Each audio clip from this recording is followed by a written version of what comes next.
नमस्कार मित्रों, आप सभी को नवरात्रि की हार्दिक शुभकामनाएं। आज हम बात करने जा रहे हैं नवरात्रि की, एक ऐसा पर्व जो केवल त्योहार ही नहीं, बल्कि साधना, आत्मशुद्धि और शक्ति जागरण का मार्ग है। इस वीडियो में हम नवरात्रि का महत्व, पौराणिक कथाएं, 9 रूपों का रहस्य, उपवास का असली अर्थ, भारत की परंपराएं और गहरा आध्यात्मिक संदेश सब जानेंगे। तो आइए शुरू करते हैं। भाग 1, नवरात्रि का महत्व। नवरात्रि शब्द बना है नव यानी 9 और रात्रि यानी रातें, मतलब 9 रातें। भारतीय संस्कृति में रात्रि को साधना और आध्यात्मिक जागरण का समय माना गया है। ये 9 दिन हमें अवसर देते हैं तन को शुद्ध करने का, मन को शांत करने का और आत्मा को शक्ति से भरने का। यानी नवरात्रि का असली उद्देश्य है अपने भीतर की नकारात्मकता को हटाकर दिव्यता को जागृत करना। भाग 2, नवरात्रि की कथा।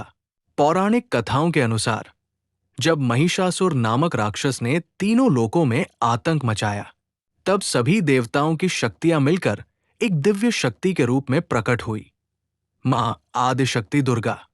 मां दुर्गा ने लगातार 9 रात और 10 दिन तक महिषासुर से युद्ध किया। हर दिन उन्होंने उसकी सेना के अलग अलग दैत्यों का वध किया और अंत में 10वें दिन मां दुर्गा ने महिषासुर का संहार कर देवताओं और मानव जाति को भयमुक्त किया। इसीलिए 10वां दिन विजयादशमी कहलाया और नवरात्रि का पर्व शुरू हुआ। भाग 3, 9 दिन 9 रूप। नवरात्रि के प्रत्येक दिन मां दुर्गा के अलग अलग स्वरूप की पूजा होती है। पहला दिन शैलपुत्री, जो स्थिरता देती है। दूसरा दिन ब्रह्मचारिणी, जो तप और संयम का बल देती है। तीसरा दिन चंद्रघंटा, जो शांति और साहस देती है। चौथा दिन कूष्मांडा, जो ऊर्जा और उत्साह देती है। 5वां दिन स्कंद माता, जो करुणा और मातृत्व का भाव जगाती है। 6ठा दिन कात्यायनी, जो शत्रुओं से रक्षा करती है। 7वां दिन कालरात्रि, जो भय और अज्ञान का नाश करती है। 8वां दिन महागौरी, जो पवित्रता और मोक्ष की ओर ले जाती है। 9वां दिन सिद्धिदात्री, जो सिद्धियां और आत्मबल प्रदान करती है। ये 9 रूप साधक को अज्ञान से ज्ञान और कमजोरी से शक्ति की ओर ले जाते हैं। भाग 4, उपवास का रहस्य। बहुत लोग सोचते हैं कि नवरात्रि के व्रत केवल खान-पान की रोक है, लेकिन असली व्रत का अर्थ है अनुशासन और शुद्धि। ऋतु परिवर्तन के समय फलाहार शरीर को डिटॉक्स करता है, हल्का भोजन पचने में आसान होता है और रोगों से बचाता है। पूजा और ध्यान मन को शांत और सकारात्मक बनाते हैं। सात्विक जीवन शैली हमें भीतर से मजबूत करती है। यानी उपवास केवल पेट का नहीं, बल्कि मन और आत्मा का उपवास भी है। भाग 5, क्षेत्रीय परंपराएं। भारत में नवरात्रि अलग अलग रूपों में मनाई जाती है।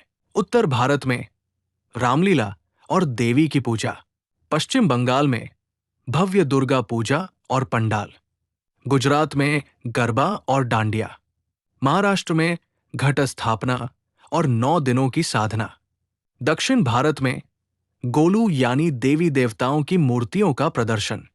ये परंपराएं भले अलग हों, लेकिन संदेश एक ही है, शक्ति की आराधना और विजय का उत्सव। भाग 6, मंत्र और साधना। नवरात्रि में देवी मां के मंत्र जप से साधक को अपार शक्ति मिलती है। एक प्रसिद्ध मंत्र है, या देवी सर्वभूतेषु शक्तिरूपेण संस्थिता, नमस्तस्यै नमस्तस्यै नमस्तस्यै नमो नमः। इसका अर्थ है, हे मां, जो हर जीव में शक्ति के रूप में विद्यमान है, आपको बार बार नमन है। भाग 7, आध्यात्मिक संदेश। मित्रों, नवरात्रि हमें याद दिलाती है कि सबसे बड़ा युद्ध बाहर नहीं, बल्कि हमारे भीतर चलता है। हर इंसान के भीतर एक महिषासुर है।